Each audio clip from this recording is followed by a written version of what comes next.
E é justamente por isso que eu quero pregar sobre esperança. Porque muitas vezes a gente acha que o tema coragem só entra em cena, Domingos, quando o medo vai embora. A gente acha que a esperança só entra em cena quando o desânimo vai embora. A gente acha que a provisão entra em cena quando a escassez vai embora. Mas na verdade todas essas coisas só vão embora quando o novo de Deus chega.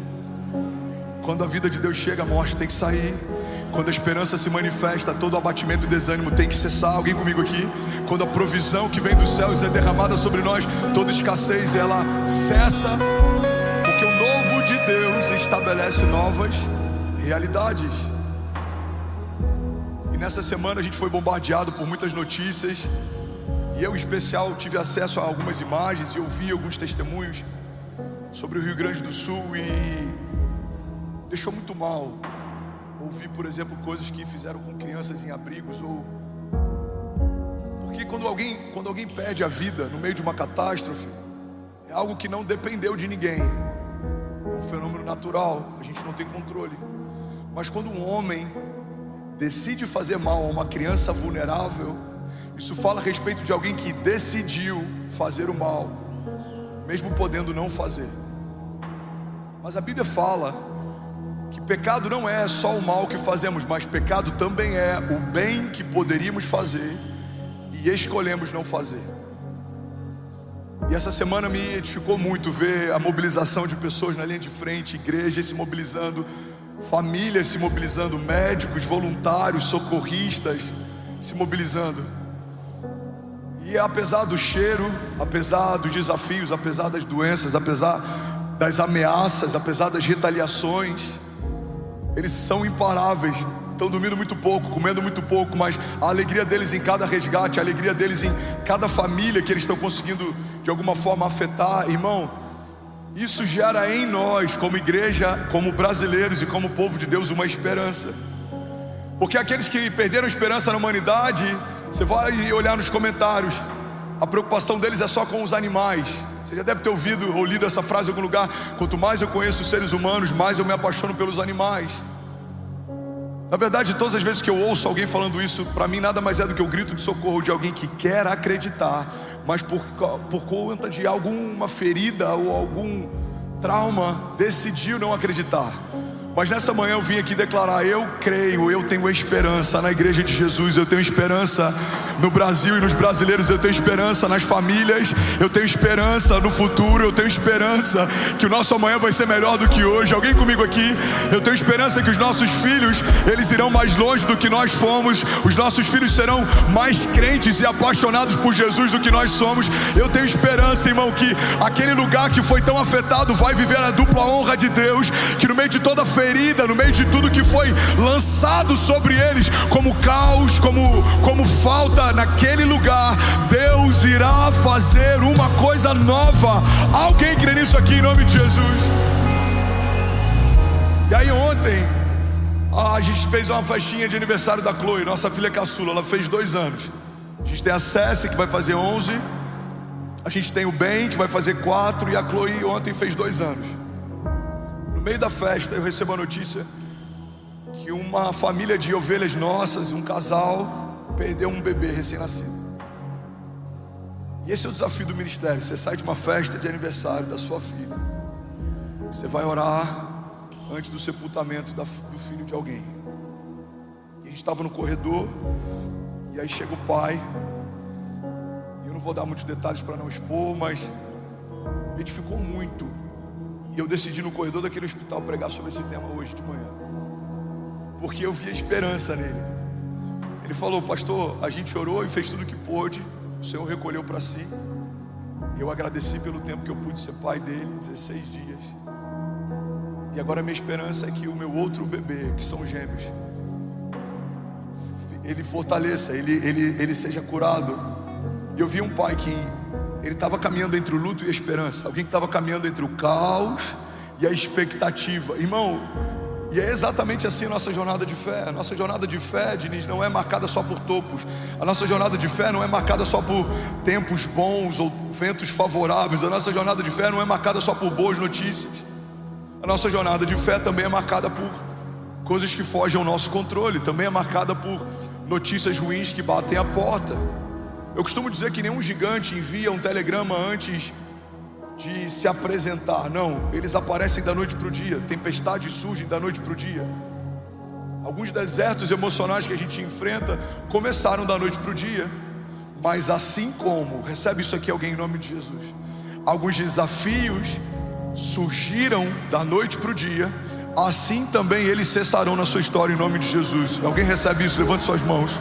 A palavra de Deus diz que o nosso choro pode durar uma noite, mas certamente a alegria vem pela manhã. A palavra de Deus diz que o Senhor não está indiferente às nossas lágrimas. Por acaso o Senhor não recolhe cada uma delas no seu odre?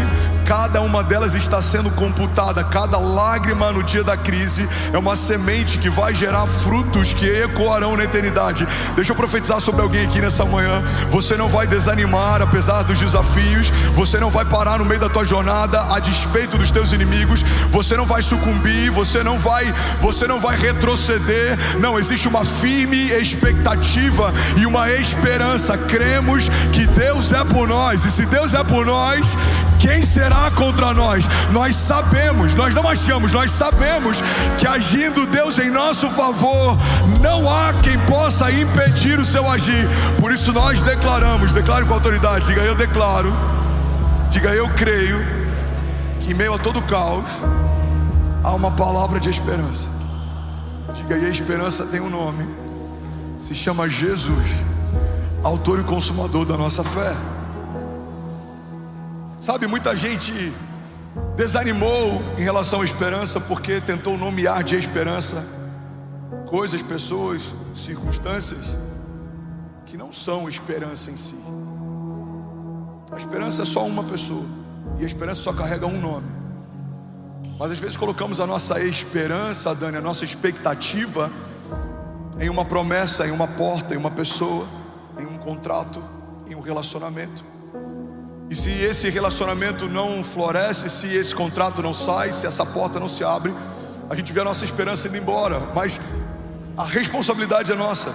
Ancoramos a nossa expectativa em algo que é volúvel, em algo que se move, em algo que é líquido. Zygmunt Bauman, um dos maiores sociólogos contemporâneos, ele fala a respeito de sociedades líquidas, ele fala a respeito de relacionamentos líquidos. Tudo que era firme e sólido está sendo liquefeito. A família tradicional, a nossa fé em Deus, as instituições, os balizadores culturais, sociais, tudo isso está sendo liquefeito. Então, aquilo que antes era firme, agora é relativo. E o problema é que a gente está vendo a nossa geração colocando a nossa firme esperança em algo que é volúvel. Homens mudam, promessas falham, negócios fecham, governos caem, mas as minhas palavras, diz o Senhor, permanecem para sempre.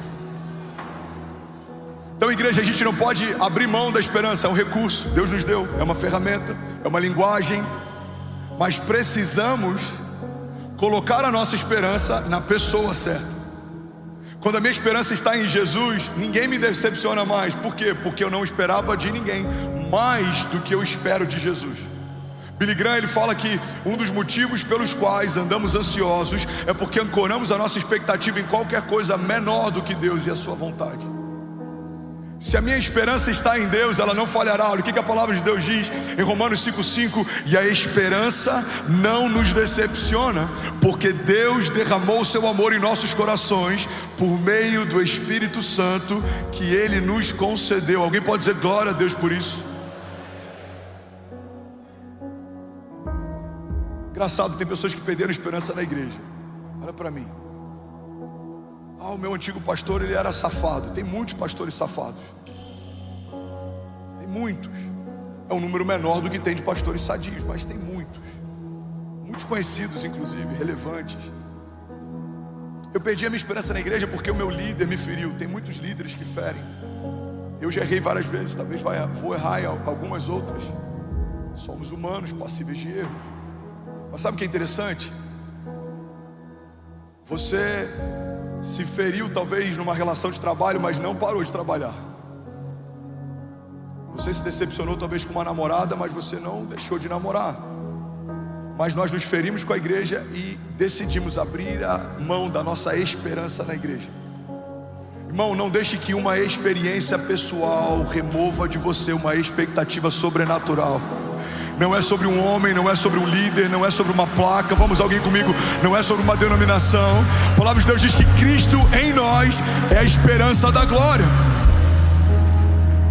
Eu tenho esperança na igreja, e quando eu falo igreja, eu não falo na igreja evangélica, eu falo na igreja de Jesus. Eu tenho esperança no corpo de Cristo. E quando eu falo corpo de Cristo, eu estou falando da sua família e da minha. Quando a gente está junto, debaixo do mesmo propósito, irmão, somos imparáveis. O que é esperança? Segundo o dicionário, esperança é um substantivo feminino, sentimento de quem vê como possível a realização daquilo que deseja, confiança em coisa boa, fé. Segunda definição, é uma expectativa, espera, aguardo, é uma confiança. Sabe, a esperança tem uma variável também que é esperançar, é esperar, ter expectativas em algo. Irmão, olha para mim em nome de Jesus. Se nós como crentes, quando eu falo crentes eu não falo evangélicos, aqueles que creem em Deus, perdemos a nossa esperança, perderemos também a nossa alegria. E tudo que o mundo não precisa é de um crente chato, rabugento e sem vida. Você tem que ser mais otimista do que todas as pessoas onde você trabalha. Você tem que ter uma esperança, uma expectativa maior do que todas as pessoas que te cercam. Não faz sentido alguém que não carrega o Deus do impossível dentro de si ter mais expectativa e uma impossibilidade do que nós. Eu lembro que alguns anos atrás eu estava lendo sobre a história do Elon Musk, e eu estava vendo como que surgiu a ideia, por exemplo, daqueles trilhos magnéticos subterrâneos. Um dia ele estava no trânsito na Califórnia, acho que em Los Angeles, e ele viu aquele trânsito que é surreal, irmão. Los Angeles, Nova York, eu não lembro se Detroit, são algumas das cidades que tem o pior trânsito. Ele estava no meio do trânsito parado, ele falou: tem que ter um jeito melhor para fazer isso aqui. E aí surge a ideia de fazer linhas subterrâneas, magnéticas, em que os carros elétricos pudessem entrar e se locomover em alta velocidade sem nenhum tipo de acidente ou qualquer problema. E aí ele começa a criar debaixo do parque industrial de uma das suas empresas um protótipo. E esse cara começa a pensar: e por que a gente não consegue ter mais assertividade em lançar foguetes do que a NASA, por exemplo? A iniciativa privada costuma ter muito mais resultado do que algumas iniciativas estatais ou do governo. E aí ele lança a SpaceX. E para resumir, eu comecei a ler a história desse cara e eu falei: não é possível que alguém que talvez não creia no Deus do impossível se mova mais por impossibilidade do que o povo de Deus. A gente fala sobre tocar uma cidade, parece utopia. Alguém está pensando em fazer algo muito maior e não carrega o poder sobrenatural que a igreja de Jesus carrega. Pensamos em mudar a história de uma geração, parece poesia, parece que a gente está falando um jargão, mas tem uma agenda querendo afetar a sexualidade dos nossos filhos, roubar a pureza deles, e eles acreditam que se forem estratégicos e estiverem paciência, eles vão afetar toda uma geração, eles vão afetar toda a cosmovisão de uma próxima geração. Igreja de Jesus, nós temos algo que não podemos abrir mão: a esperança, a confiança, a expectativa de que o Deus do sobrenatural vai operar coisas sobrenaturais de forma natural. Nós precisamos confiar e nos agarrar na certeza de que o impossível diante de Deus se torna inevitável. Aquele que andou sobre as águas, aquele que trouxe Lázaro de volta dos mortos, aquele que ao terceiro dia ressuscitou, ele vai fazer de novo. Alguém comigo aqui nessa manhã? Vamos, se for para ele, você pode fazer melhor.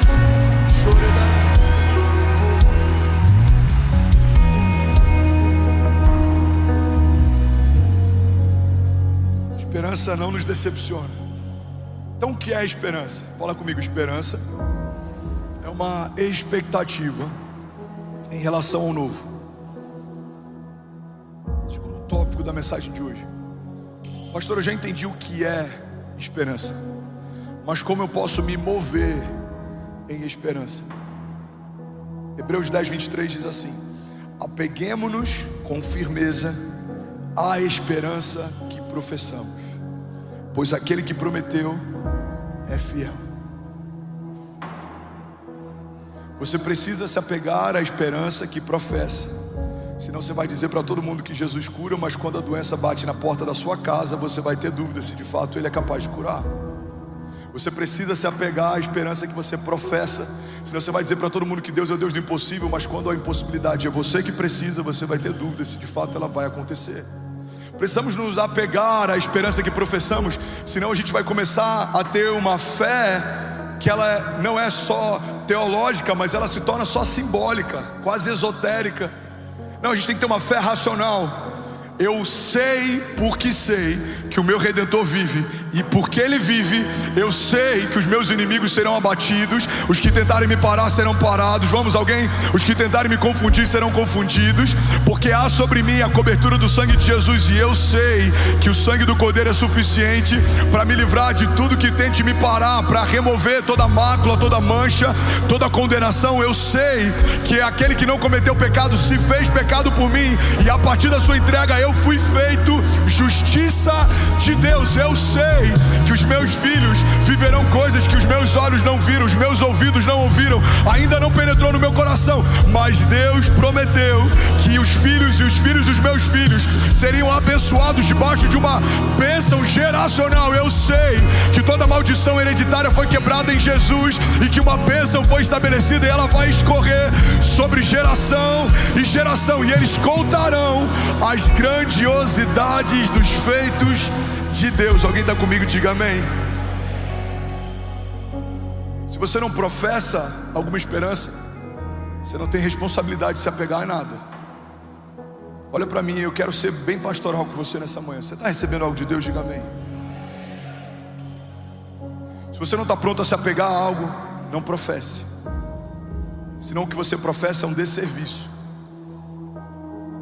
Se você não está pronto a confiar, nem fale sobre. Espere o processo ser concluído dentro de você, porque isso gera confusão. Eu coloco na legenda de um post algo sobre Jesus, mas nada no entorno da minha história aponta para Ele.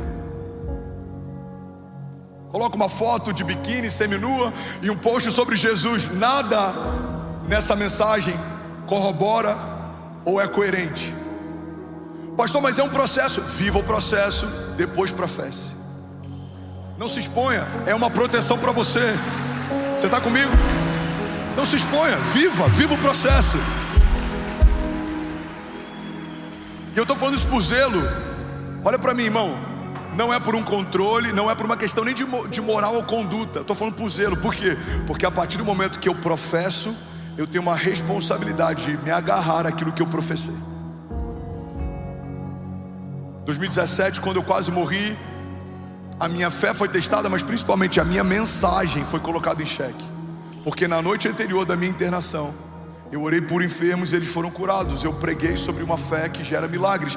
Na noite seguinte, eu estou num CTI de fralda lutando para sobreviver. Eu não tinha o direito de me abater, porque por anos eu preguei para quem estava abatido que eles precisavam se levantar.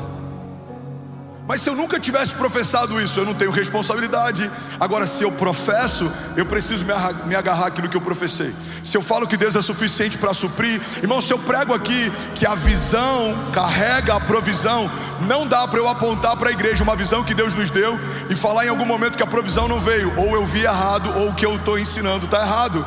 Porque precisamos ter mais responsabilidade com aquilo que professamos. Mas quando a gente se apega com firmeza ao que professamos, nos tornamos imparáveis. Eu vou ler de novo, Hebreus 10:23 diz: apeguemo-nos com firmeza à esperança que professamos, pois aquele que prometeu é fiel para cumprir. Você pode celebrar Jesus no seu lugar. 11.200 famílias online, Bolívia acabou de conectar. Glória a Deus.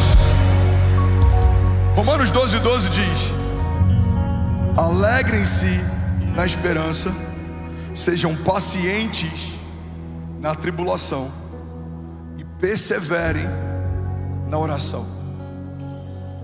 Eu vou ler de novo, olha para mim.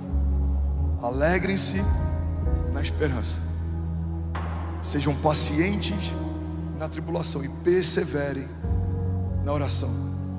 Aqui fala sobre alegria, paciência e perseverança.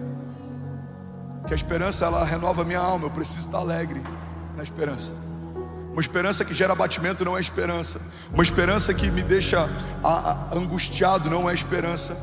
Pelo contrário, a esperança expulsa a angústia. A esperança coloca em retirada os pensamentos de morte, de dúvida.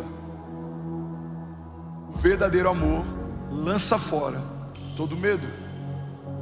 Eu preciso ser paciente na tribulação. O que significa paciência na tribulação? É saber que o meu socorro vem. Eu não sei em que momento, mas eu sei que ele vem. Todos os dias abrir a janela e ver: não é hoje, mas amanhã eu creio que pode ser o dia. Não é hoje, mas amanhã, até que um dia, assim como do nada uma má notícia chegou, de repente uma boa nova vai chegar também. Você crê nisso? Um dia o médico falou: você tem que ser internado às pressas, talvez a gente precise abrir o seu coração. Mas um dia um médico também falou: você vai receber alta amanhã, você volta para casa. Um dia eu e a Kezinha recebemos, no dia 7 de fevereiro, no meu aniversário, uma carta de despejo na caixa de correio lá em Miami. Um dia eu e a Kezinha recebemos, no dia 7 de fevereiro, no dia do meu aniversário, 2 ou 3 anos depois, uma carta da imigração com o nosso green card. Então guarda isso aqui, irmão, em nome de Jesus. A Bíblia diz que no lugar da vergonha, o Senhor tem para nós dupla honra. É no lugar. Não é num lugar periférico, não é num lugar parecido, não é num lugar próximo, é no lugar. Você foi envergonhado no teu casamento, é nesse lugar que Deus pode redimir você e a sua casa. Você foi ferido na sua saúde, é nesse lugar que Deus pode restaurar a tua saúde e mudar a tua sorte. Alguém comigo aqui, diga amém. Então o que eu preciso fazer? Eu preciso me alegrar na esperança. Eu não vou me abater enquanto eu espero. Não, eu estou feliz, eu estou animado. Eu sei que o meu Redentor vive, eu sei que o meu amanhã vai ser melhor do que hoje. Eu estou alegre na esperança. Segunda chave: eu preciso ser paciente na tribulação. Está doendo, mas vai passar. Está confuso, mas vai passar. Ainda bem que eu vi Jesus. As portas não estão se abrindo, mas vai passar. Davi recebe unção de rei, anos depois assume o reinado. José recebe um sonho de Deus, anos depois o sonho se torna realidade. Você recebeu uma palavra desde o ventre da tua mãe, anos depois várias delas já se cumpriram. E as que não se cumpriram, pastor, vão se cumprir em nome de Jesus. Você só precisa se alegrar na esperança, ser paciente na tribulação. E a terceira chave: perseverar na oração. Olha para mim, eu conheço empresários que perderam tudo insistindo em uma ideia só por conta de ego. O cara dilapidou patrimônio, o cara perdeu o casamento, o cara se cansou só para não dar o braço a torcer, que não era uma boa ideia, um bom negócio. Ele perseverou até perder tudo. Eu conheço pessoas que persistiram em relacionamentos que sabiam que não eram saudáveis. No namoro só briga, angústia, choro. No noivado idem. Mas a gente acredita que uma aliança no dedo vai mudar tudo que os anos de relacionamento pré-casamento não mudaram. Em casa, um inferno dentro de casa. A gente perseverou com a ideia de que ia ficar tudo bem. Sabe o que é interessante? Muitas vezes não temos dificuldade em perseverar em coisas que nos trazem morte ou abatimento, cansaço, ruína. Mas é um desafio para a gente perseverar naquilo que traz vida, redenção, milagre. Se a gente falar sobre orar por 1 hora, parece um sacrifício. Se eu passar 20 minutos da mensagem, algumas pessoas estão em cólica. Perseveramos para zerar séries do Netflix, não conseguimos perseverar em 30 minutos orando.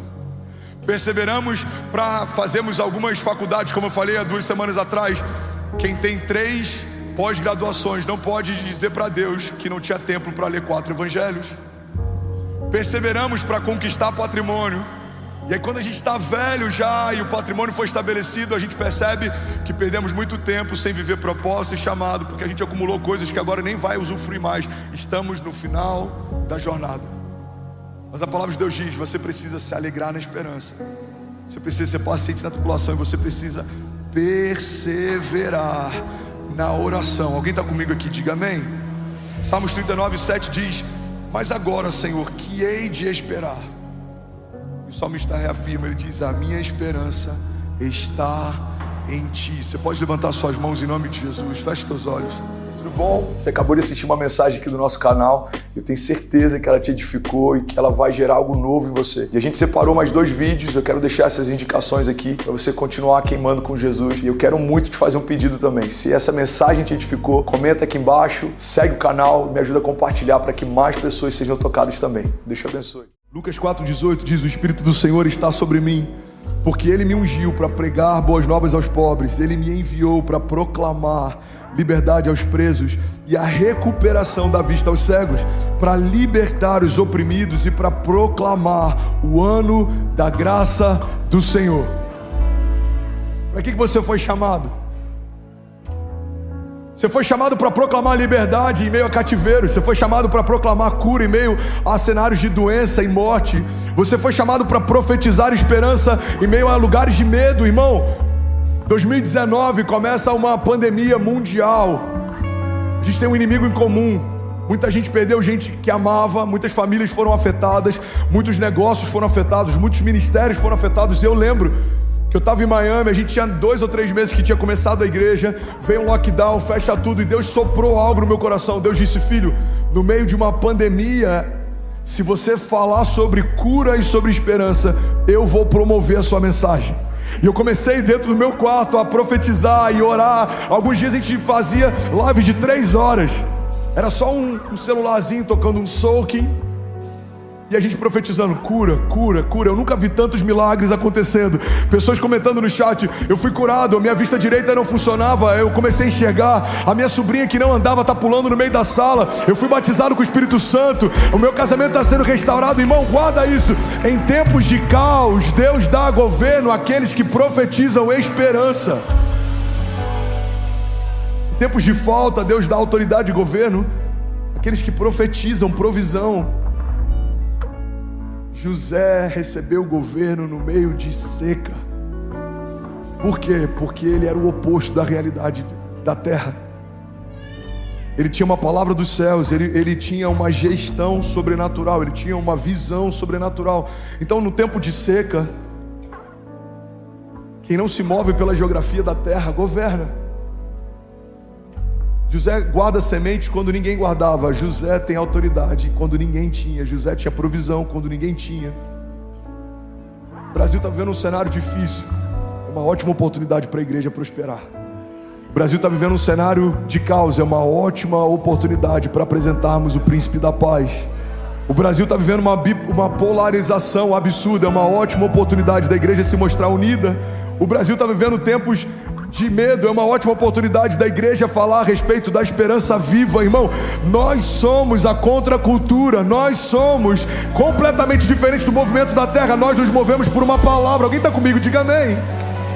E essa é a mensagem. Qual é a mensagem da igreja? Jesus é o centro. O sangue de Jesus é poderoso para fazer aquilo que eu não posso. O nome de Jesus é poderoso para me dar acesso àquilo que eu não tinha. Em Cristo somos mais do que vencedores. Nós não somos esquecidos. Pelo contrário, a Bíblia diz: pode até uma mãe que amamenta o seu filho se esquecer dele, eu todavia jamais me esquecerei de você, diz o Senhor. Romanos 8:1 diz: portanto agora já não há condenação para aqueles que estão em Cristo Jesus, porque por meio de Cristo Jesus a lei do Espírito de vida me libertou da lei do pecado e da morte. Qual que é a essência do Evangelho, pastor? A essência do Evangelho fala a respeito de escravos se tornando filhos. Fomos transportados do reino das trevas para o reino do seu amor. Alguém pode levantar sua mão e declarar isso com autoridade? Diga: eu não sou mais escravo, eu sou filho. Declare com autoridade. Diga: eu sou livre. Não há condenação para aqueles que estão em Cristo Jesus. Diga: eu fui liberto, eu sou sarado, eu sou justificado em Jesus, eu sou mais do que vencedor. Diga: e eu e a minha casa viveremos o maior romper da nossa história, em nome de Jesus. Você pode celebrar Jesus no seu lugar. Aleluia, aleluia, aleluia. Eu vou finalizar aqui. O terceiro pilar de uma vida plena é que Jesus prometeu, Ele garantiu que sempre estaria com a gente. Não, vou falar de novo, talvez alguém não tenha ouvido, porque se a gente ouvir isso, a gente precisa celebrar essa verdade. Jesus garantiu que jamais estaríamos sozinhos. Isso é uma garantia. Ele diz: eu estarei com vocês todos os dias. Mateus 28:18, nosso texto base.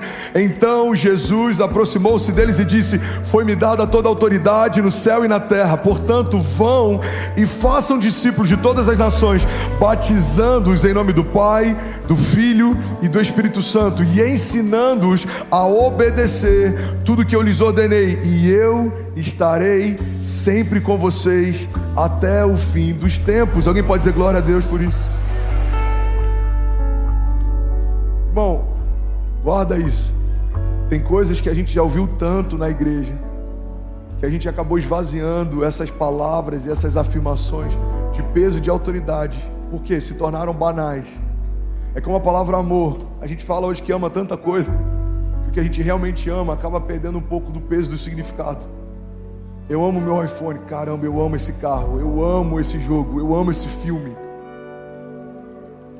Eu não quero ser santarrão, eu não estou aqui entrando nesse questionamento, porque eu falo várias vezes isso também. Mas o ponto é, quando a gente vai esvaziando algumas palavras e afirmações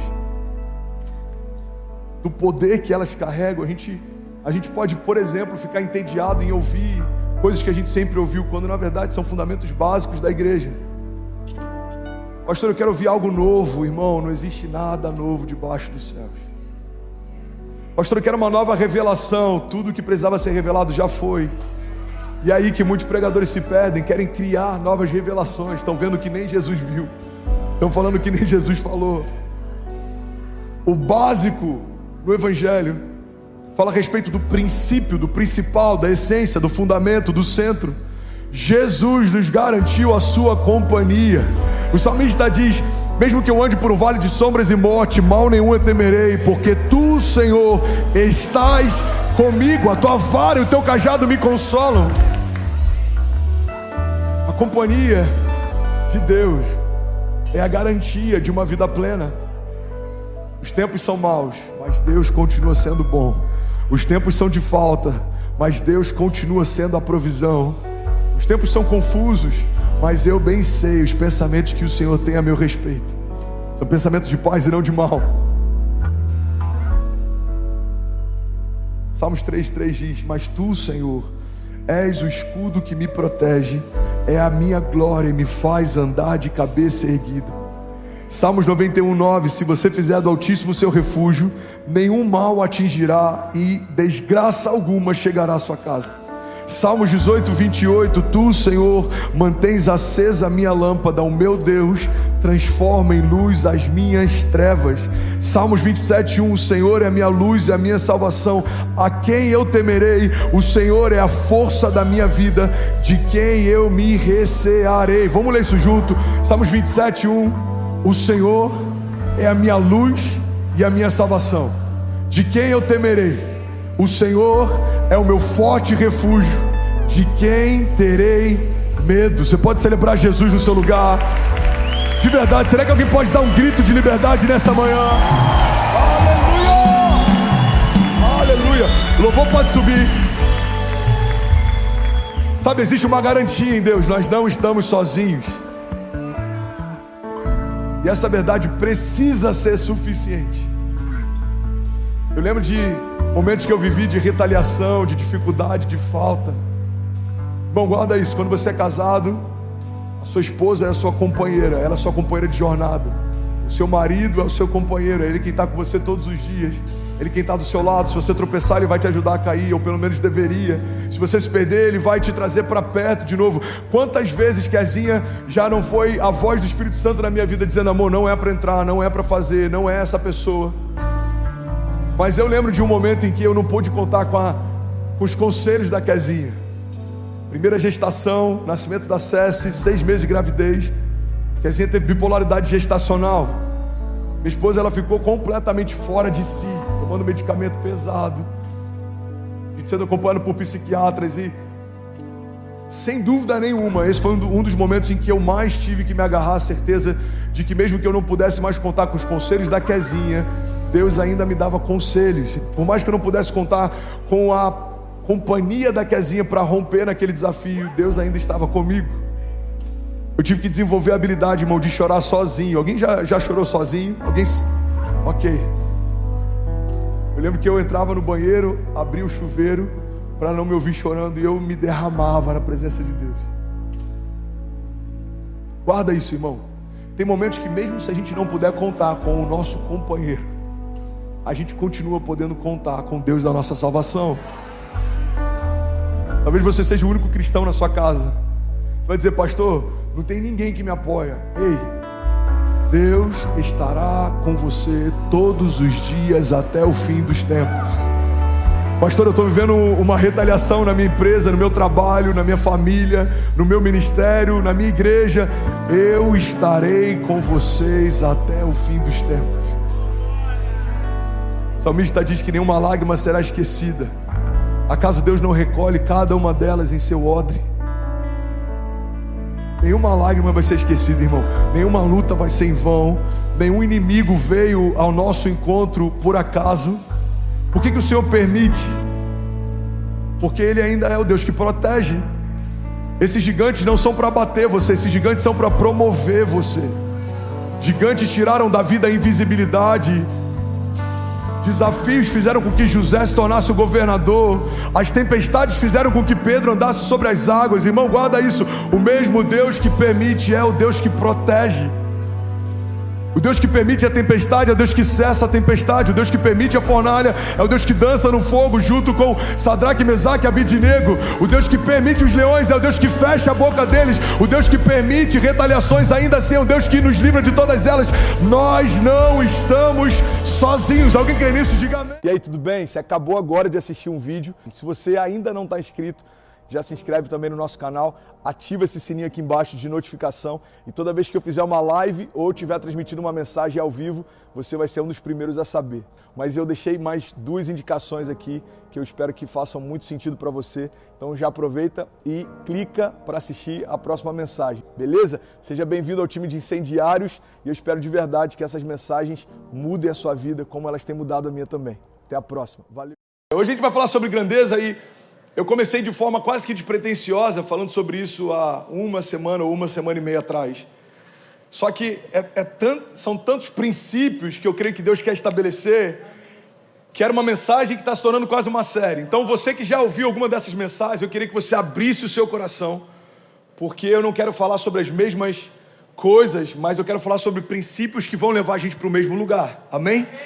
Eu quero falar sobre grandeza, e é interessante porque falar sobre grandeza na igreja evangélica, protestante, algum tempo atrás, era quase que falar sobre soberba, ou a gente se envaidecer. Por isso, muitas vezes a gente aceitou essa teologia, que ela parece mais crente. Irmão, olha para mim, olha que louco isso. Todas as vezes que alguém fala que você tem que ser menor, que você tem que ter menos expectativa, que você tem que buscar menos coisas, parece que a gente está sendo mais crente, a gente está sendo mais zeloso, quando na verdade a gente só está desperdiçando aquilo que o nosso Pai já liberou para nós. Você não é mais crente ou menos crente se você usufruir da grandeza de Deus em você ou não. Você só está desperdiçando mais ou desperdiçando menos. Essa é a lógica. Então ser grande significa corresponder a algo que Deus já estabeleceu para mim. Você está comigo? Diga amém. Eu acredito de verdade que como pastor, se eu alcanço você, mas não desperto você, eu só estou entretendo você. Pega essa chave, irmão. Se eu te alcanço, mas não te desperto, eu só estou te entretendo. E é exatamente assim que muitos ministérios estabelecem a sua história. Alcançam e administram, mas não despertam. Por quê? Porque tem muita gente insegura, preocupado com a porção que Deus depositou sobre o outro, mas a gente entende que se Deus não começar a ativar a porção que colocou sobre cada um aqui, a nossa igreja tem um prazo de validade muito limitado. Ninguém quer vir aqui e ouvir o André falar por semanas consecutivas. Existe algo de Deus em você que precisa ser ativado. Existe algo de Deus em você que precisa transbordar, ser multiplicado. Então o meu papel aqui é trazer você para ouvir algo de Deus que agora as pessoas vão ouvir a partir de você. Está comigo? Diga amém. Para que você está aqui nessa manhã? Diga com autoridade, diga, eu estou aqui para ser ativado. Eu quero ativar você. Esse é o papel da igreja, irmão, dar luz ao futuro. O papel da igreja é construir algo novo. O papel da igreja é estabelecer algo que não existe. O papel da igreja é ser visionária. A igreja precisa ser mais visionária do que o mundo. A igreja precisa ser mais criativa do que o mundo. O problema é que a gente aceitou um papel de reatividade. A gente reage àquilo que está acontecendo, quando na verdade nós deveríamos assumir o protagonismo na construção da história. Eu não sei se você sabe, mas Miami está em chamas. Alguém já ouviu falar? Miami é on fire. Está todo mundo da Califórnia e de Nova York vindo para cá. No mês passado, 33 mil drive licenses foram transferidas, se eu não me engano, de Nova York só para a cidade de Miami. Então a gente era um lugar onde o mundo passava férias, agora Miami está se tornando um lugar onde os americanos querem estabelecer raiz também. Talvez seja a primeira vez na história dessa região que americanos estão começando a ter um desejo de estabelecer raízes com Miami. Porque para grande parte do norte e alguns outros estados americanos, o máximo que se pensava era comprar uma casa de praia em Miami. Passar férias quando lá faz frio. Mas tem pessoas que estão vindo para cá para estabelecer algo. André, o que isso tem a ver com a minha história? Irmão, no momento em que pessoas estão vindo para cá, a igreja precisa estabelecer novas realidades. Não dá para a gente daqui a 5 anos falar, cara, Miami explodiu, o que a gente vai fazer? Não, Deus já está nos dando a oportunidade de antecipar o novo óbvio. Você está comigo? Só que existem alguns pontos sobre grandeza que a gente precisa lembrar. O primeiro ponto que eu queria compartilhar é que nem todos querem que você desperte. Irmão, nem todos querem que você desperte. Por que, André? Porque é conveniente você permanecer onde você está. Nem todos querem que você desperte para o teu chamado, nem todos querem que você desperte para a tua grandeza, nem todos querem que você desperte para o teu destino. E a culpa é deles? Não, a culpa é sua, que permite que outros definam o limite que você vai viver. Irmão, a gente tem que assumir uma alta responsabilidade e entender que a vida que a gente está vivendo em Deus está diretamente ligada à nossa busca, à nossa fome, à nossa expectativa, à nossa entrega. Você está comigo? Então, a gente ora pouco e quer que Deus responda muito. A gente semeia pouco e quer que Deus libere muito. A gente busca pouco e quer que Deus faça muito. Quando, na verdade, a gente precisa entender que se existe ausência de grandeza em mim, é porque existe ausência de fome em mim. Irmão, é impossível alguém que tem fome pelo sobrenatural de Deus não ser ativado por Deus para viver o sobrenatural. Então, o primeiro ponto que eu queria compartilhar é que nem todos querem que você desperte. Por quê? Porque é conveniente para eles. Eu vou dar um exemplo bíblico, a história de Saul e Davi. Olha que interessante, a Bíblia diz que quando Saul ele estava atormentado, eu vou usar esse termo para não ficar tão pesado. Enquanto Saul se sentia atormentado algumas noites, ele pedia para que trouxessem Davi. Então Davi tocava a harpa e o louvor de Davi acalmava o coração de Saul. Então para Saul a pessoa de Davi é incrível, enquanto é só alguém que acalma o coração dele. O problema para Saul é quando Davi começa a ser alguém que também tem um carinho do povo. Você percebe que é a mesma pessoa. O que mudou na relação de Saul e Davi? O problema não era Davi. O problema é quando Davi despertou para a grandeza de Davi. O problema de Saul, irmão, não era com Davi, não era pessoal. O problema é que o menino que tocava a harpa agora está tocando multidões. A Bíblia diz que Davi, quando começa a matar os inimigos de Israel, olha o que acontece. Começa uma música a ser cantada nas ruas. Começa uma história a ser falada nas ruas. Essa história é ela, olha, Saul matou milhares, Davi matou dezenas de milhares. A gente percebe na história de Saul uma síndrome, que eu gosto de chamar de síndrome do irmão mais velho. Qual que é a síndrome do irmão mais velho? É quando a gente quer que o outro cresça, desde que não cresça mais do que a gente. Então Saul olha para Davi, enquanto Davi é pequeno, está tudo certo, mas quando Davi desperta para a grandeza, aí começa um problema. Você quer um outro exemplo claro na Bíblia? A história de José. A Bíblia diz que quando José compartilha com os irmãos o sonho que havia tido, os seus irmãos passam a odiá-lo ainda mais. Os irmãos de José tinham um pequeno problema com José, mas tinham um grande problema com os sonhos de Deus para José.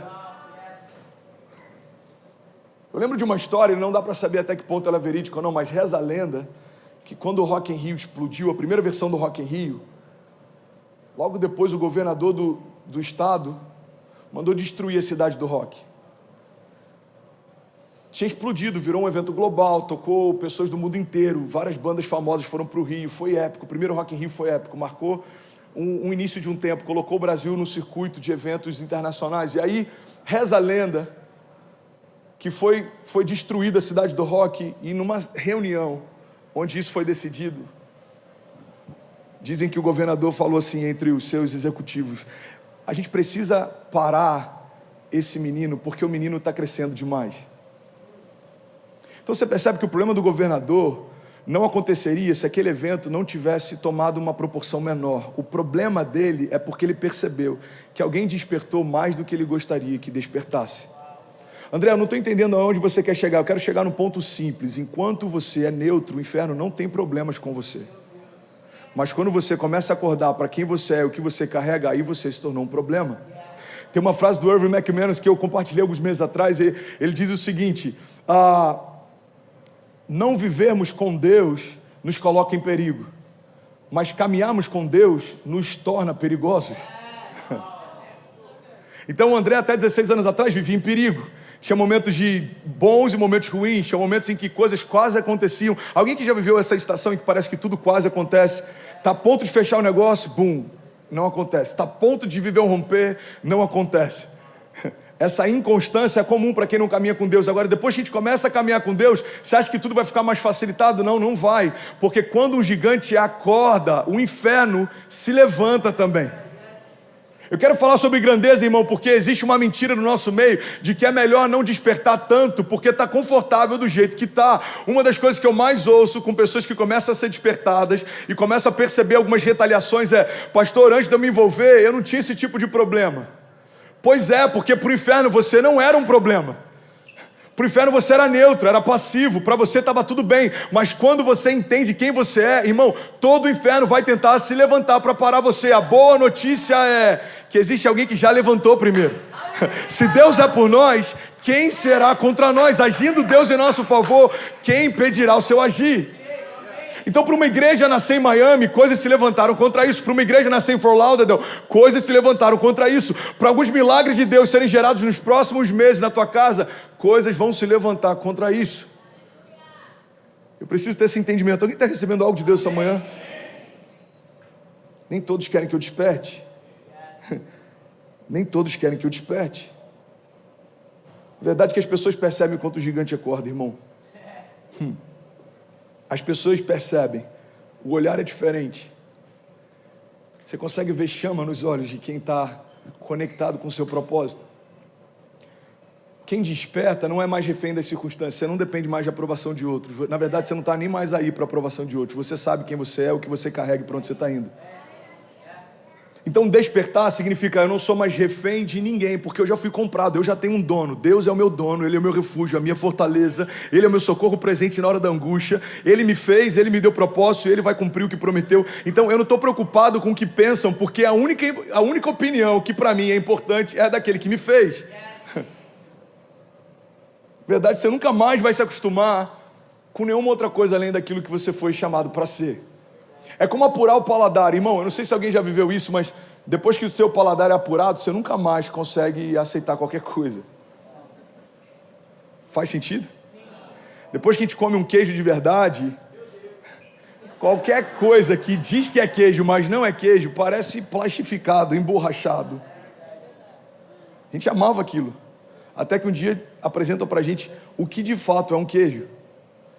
Esse é o meu medo de experimentar café gourmetizado e começar a gostar. Eu prefiro Bustelo, Pilon, torra escura, bem forte e bem doce. Pastor, eu trouxe um da Colômbia, não quero. Pastor, eu trouxe, não quero, porque eu já vi pessoas que são tão viciadas com um bom café gourmetizado que elas medem a temperatura da água, a quantidade da água, o tempo que vai ficar. Falam: eu não quero isso para mim. Eu quero poder continuar chegando na casa de alguém e falar: quer que passe um café? Quero. E eu não estou nem aí qual é o café que vai vir, desde que seja forte e muito doce. É verdade ou não? Você começa a conhecer o que é bom, você não quer voltar para aquilo que antes estava bom para você. Você quer um outro exemplo claro? Alguns agora vão até se emocionar quando lembrarem disso.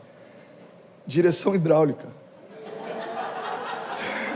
Você só dá valor à direção hidráulica, irmão, Quando você tem o primeiro carro, difícil é voltar a ter um agora que não tem direção.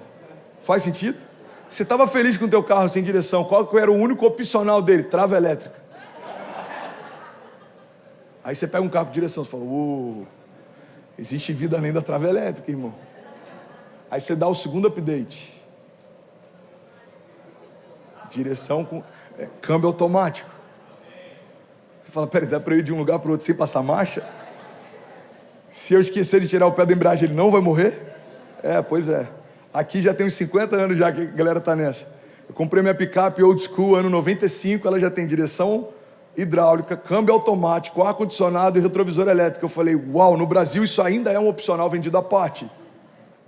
Mas por que aqui isso já faz parte há muito tempo? Porque depois que você conhece o que é bom, é difícil você querer aceitar qualquer realidade abaixo disso. Está comigo?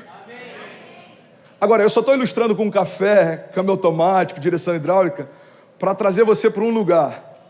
Assim é você quando desperta para o teu chamado. Não dá para viver como se fosse qualquer um, depois que você entende que você carrega a própria vida de Deus dentro de si. Você não está mais refém do lugar, você não está refém das circunstâncias, você não está refém de nada que é exterior, você não está refém de opinião de homens. Irmão, é muito bom despertar, porque pessoas bem resolvidas são pessoas que despertaram para a grandeza. Eu vou falar diante de Deus, eu estou num púlpito com muito temor com esse ambiente que a gente está aqui, tem sei lá quantas pessoas online porque tiraram aqui a referência para mim, mas eu queria falar diante de Deus uma verdade.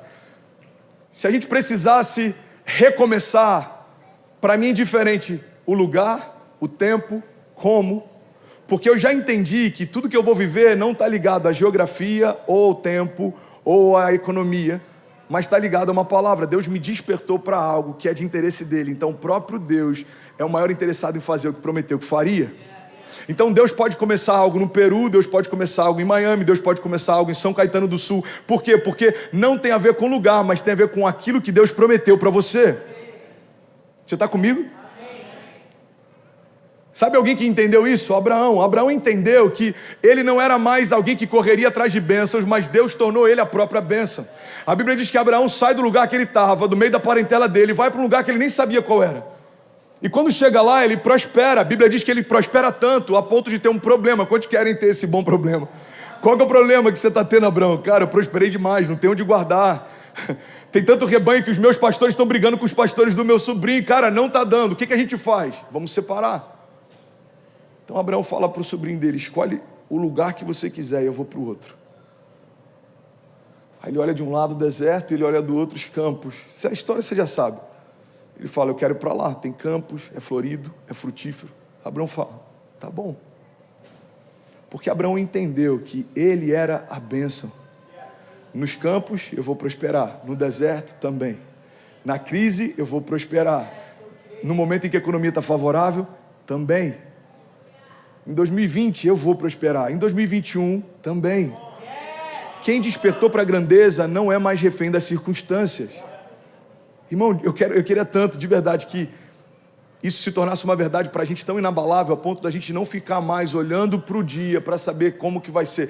Como que vai ser? Não, a previsão é que esse ano vai ser chuvoso, então a gente já diminui as expectativas. Não, irmão, a gente não deve se mover por uma previsão quando se tem uma palavra. Eu não dependo de previsões, eu tenho uma palavra. Se pessoas dissessem, Miami é o lugar com a menor probabilidade de algo acontecer, tudo bem, Deus me deu uma palavra. E se não for aqui, Deus vai usar aqui para tocar onde for, mas algo sobrenatural vai acontecer. Por quê? Porque nós temos uma palavra. Irmão, toda pessoa que recebeu uma palavra de Deus, despertou para a grandeza, não consegue mais voltar a ser quem era. E essa é a crise de muita gente que vem para cá para passar meses e acaba estabelecendo uma história. Por quê? Porque você já começou a construir algo novo. Você não aceita a possibilidade de voltar para onde você estava. Alguém já viveu essa experiência? Você recebeu um primo que veio visitar por um mês, ele acabou estendendo 6, daqui a pouco quando você vai ver, seu primo tem um business e ele mudou a história dele. Por quê? Porque ele entendeu que existe algo além do bairro que ele conhecia. A gente não pode ter uma fé bairrista em achar que Deus vai fazer na medida daquilo que eu conheço. Deus, o Deus ilimitado que criou todas as coisas, continua pronto para fazer de forma sobrenatural, superabundante, ilimitada. O que vai definir aquilo que eu vou viver em Deus não é o quanto Deus pode fazer, mas é o quanto eu estou disponível para que Ele faça. Eu posso pregar essa mensagem por 20 anos e ainda assim, talvez só 20% de quem ouve vai despertar para isso. São muitas camadas de sofismas e pensamentos e eu tenho certeza que tem pessoas que devem estar pensando, ele está falando sobre grandeza porque ele quer levar a gente para algum lugar. Eu falei sobre isso em Fort Lauderdale. Eu falei, eu estou pregando sobre grandeza, 10% de quem está aqui vai achar que eu vou levantar alguma oferta extravagante no final do culto. Sabe por que você pensa isso? Porque a grandeza ainda é assustador para você. Eu não estou despertando você porque eu preciso que você faça algo. Eu estou despertando você porque você precisa fazer algo. Olha o que a Bíblia diz, irmão. Sem mim, está lá em João 15. Deixa eu pegar essa passagem aqui, ó. João 15:5 diz, eu sou a videira e vocês são os ramos. E se alguém permanecer em mim e eu nele, esse dará muito fruto. Pois sem mim, vocês não podem fazer coisa alguma. A palavra está dizendo que sem Deus, você não pode fazer coisa alguma. Declara comigo, em nome de Jesus, só para parecer um pouco mais interativo. Diga, sem Deus, eu não posso fazer coisa alguma. Agora entende isso, irmão, todas as vezes que a palavra estabelece um princípio, o contrário dela é um contraponto que também foi estabelecido. Então se a Bíblia diz que sem Deus eu não posso fazer coisa alguma, a Bíblia também está dizendo que com Ele eu preciso fazer alguma coisa. Gente, eu queria tanto pregar hoje. Eu queria só 10 pessoas que quisessem ouvir hoje. Eu só queria 10 pessoas que quisessem ouvir uma palavra hoje. A palavra está dizendo, sem mim você não pode fazer coisa alguma. Agora aí comigo, irmão, você precisa fazer alguma coisa. Você precisa se envolver na construção de algo que vai além de você. Você precisa se consumir por algo que vai além de você. Irmão, você precisa despertar para a grandeza. Tem uma história que eu sou apaixonado, e eu acho que eu nunca falei sobre isso, sobre a história de Esther. A história de Esther ela é impressionante. E se o teclado puder subir, só para parecer que está um pouco mais espiritual, me ajuda aí, Vaso, que hoje está difícil. A história de Esther é interessante. Talvez eu nunca tenha pregado sobre ela, porque é o nome da minha sogra. Às vezes a gente evita misturar um pouco as coisas. Estou brincando. Mas é sério. A história de Esther é interessante. Esther foi levantada por Deus para chegar até o palácio. Então, tem uma crise, eu vou resumir bastante. Tem uma crise, os judeus vão ser perseguidos e o rei deu uma ordem para que todos eles fossem aniquilados. Então, no meio de uma festa, de um banquete, o rei convoca a rainha para dançar para os convidados. E ela não vai, a rainha Vasti não vai. Então os conselheiros do rei começam a falar para ele, olha, se essa história se espalhar, vai dar ruim, porque vai todo mundo saber que o rei chamou sua esposa e ela não veio. E aí a gente vai chamar as nossas esposas e elas não vão vir. Eles já estavam prevendo o que aconteceria alguns séculos depois, ok? Bem baixinho, por favor, irmão. Aí ele falou, vai dar ruim. O que vocês acham que eu devo fazer? Você deve remover ela da realeza e você deve chamar uma nova rainha. E assim ele fez. Destituiu Vasti e fez uma convocação. Ele falou, gente, é o seguinte, eu estou em busca de uma nova rainha, então todas as virgens e formosas do reino estão sendo convocadas para essa audição do The Voice lá. E aí elas foram, várias mulheres de lugares distantes foram convocadas, e aí levaram Esther. Esther era linda, mas ela não estava lá só por causa da beleza, ela estava lá porque Deus tinha um propósito para utilizar Esther. E eu quero que você pegue essa chave, olha para cá, irmão, em nome de Jesus. Deus então pega Esther e coloca ela no meio dos príncipes. Deus pega Esther e coloca ela no meio da realeza. Deus pega Esther, alguém que era completamente improvável, desconhecida, alguém que não estava nos planos, e coloca ela no meio do centro da construção da história. Deus coloca uma coroa sobre ela e ela agora se torna rainha sobre todo aquele povo. Você está comigo, né? Diga amém. E aí o que acontece é o seguinte, a fúria do rei sobre os judeus está tão grande que ele dá uma liberação. Pode aniquilar qualquer judeu em qualquer lugar que eu tenha autoridade. Só que Esther era um deles. Esther fazia parte desse povo. Então, existe uma passagem que está lá em Esther 4:14, que eu acho maravilhoso. A Bíblia diz assim, Esther, se você ficar calada nessa hora, socorro e livramento surgirão de outra parte para os judeus. Mas você e a sua família, do seu pai, morrerão.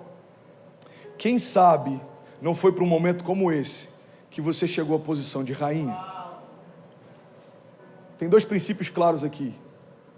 Primeira coisa que Deus está falando claramente é, se você não aceitar ser usada para aquilo que eu quero que você seja, eu vou usar outro. Mas a sua história vai ser apagada. O que Deus está deixando claro é o seguinte: se não for você, vai ser alguém. Mas eu não vou deixar de fazer o que eu declarei que faria. Você vai deixar de participar daquilo que eu já estou fazendo? Irmão, pega isso aqui, pelo amor de Deus. Olha a palavra de Deus para Esther. Ei, Esther, se você ficar calada nessa hora, socorro e livramento virão de alguma forma para os judeus. Mas a sua família não vai fazer parte disso. Segundo princípio que eu acho incrível nessa passagem, é quando Deus logo em seguida diz: quem sabe não foi para um tempo como esse que você chegou à posição que está? Sabe, irmão, eu acredito de verdade que foi para um tempo como esse que Deus colocou cada um aqui onde está. E a gente precisa entender que se Deus não puder contar com a nossa casa, Ele vai contar com a casa de alguém. Mas não vai deixar de fazer no sul da Flórida e nas nações o que Ele declarou que faria. Quando eu entendo isso, obrigado, vocês são demais. Quando eu entendo isso, eu começo a ter um pouco mais de temor em relação ao que Deus está fazendo e a necessidade de participar disso. Porque para quem não despertou para isso, a gente acha o seguinte: eu estou fazendo um favor em, de alguma forma, contribuir com o que Deus está fazendo. Eu estou fazendo um favor quando eu chego uma hora mais cedo para servir como voluntário. Eu estou fazendo um favor quando eu pego um valor menor do que o tipe do almoço e oferto. Eu estou fazendo um favor quando eu venho 2 cultos na semana. Irmão, eu sou muito crente, eu venho 2 vezes na semana para o culto. Você percebe que quem não despertou para a grandeza acha que está fazendo favor, quando na verdade ainda não entendeu que Deus está contando com você para liberar a favor. Entende isso, irmão? Alguém vai pegar essa chave e vai mudar a história de alguém. Se alguém for despertado aqui, eu estou feliz. Pega essa chave. Eu dormi 3 horas e meia de ontem para hoje. Eu estou bem cansado. Eu estou dando o meu melhor. E talvez esse seja um dos cultos em que eu estou sentindo a maior resistência para conseguir fluir. Eu aprendi isso ao longo do ministério. Quanto mais fome, mais orgânico é o fluir. Hoje parece que eu estou querendo empurrar para alguns aqui algo que você deveria estar desejando beber. Mas a questão é: eu estou dando o meu melhor, eu vou dar tudo que eu tenho, eu vou fazer da melhor forma que eu posso. Eu me preparei o máximo que eu podia. Por quê? Porque eu fui chamado para ser um canal de favor. Se Deus me colocar na Tailândia, eu creio, Deus estabeleceu uma fonte de favor sobre a Tailândia. Se Deus me colocar em Miami, Deus estabeleceu uma fonte de favor em Miami. Por quê? Porque não tem mais a ver comigo. Eu me tornei um canal não tem vontades, o canal não tem liberdades. Um canal é só utilizado, é uma ferramenta. Você, quando vai usar uma ferramenta, não pergunta para ela o que ela quer fazer. Você simplesmente pega ela e faz o que você precisa ser feito. Você não pega o teu telefone e fala: e aí, como é que você está hoje? Dá para a gente fazer umas ligações? Não, isso é quem Ele é, isso é quem você é.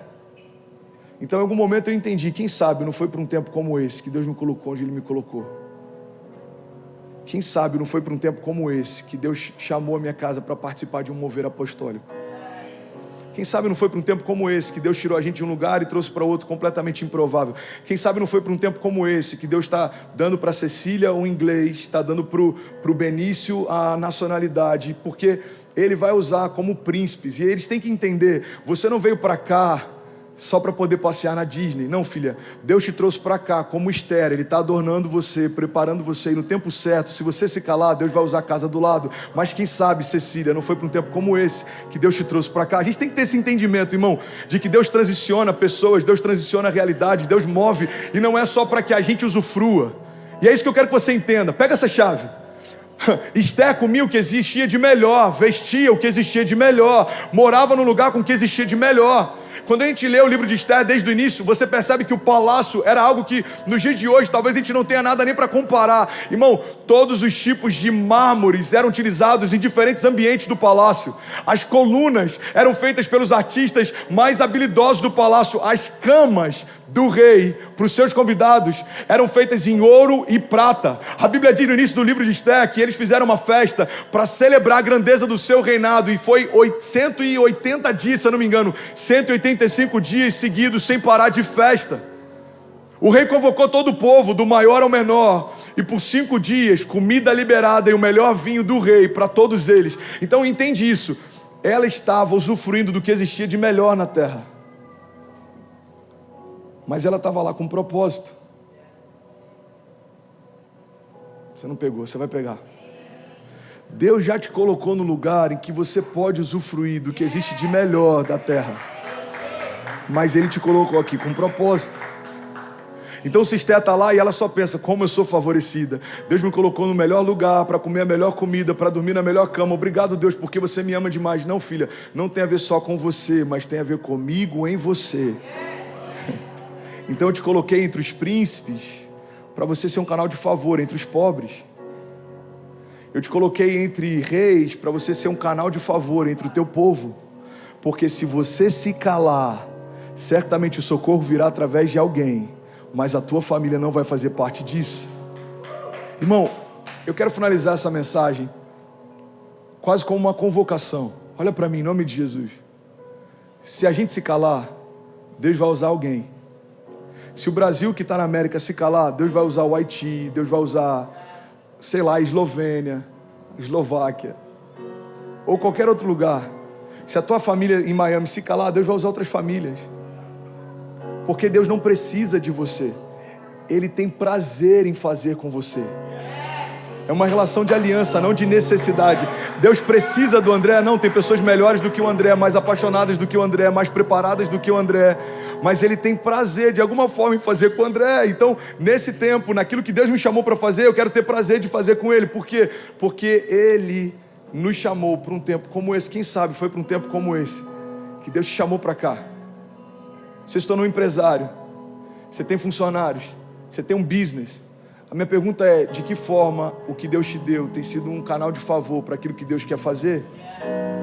Você percebe isso? Você está comigo aqui? Então essa vai ser a minha mensagem até o último dia nesse lugar. Brasil, desperta e resplandece. Desperta e resplandece. Você não veio para cá para limpar a casa de gringo.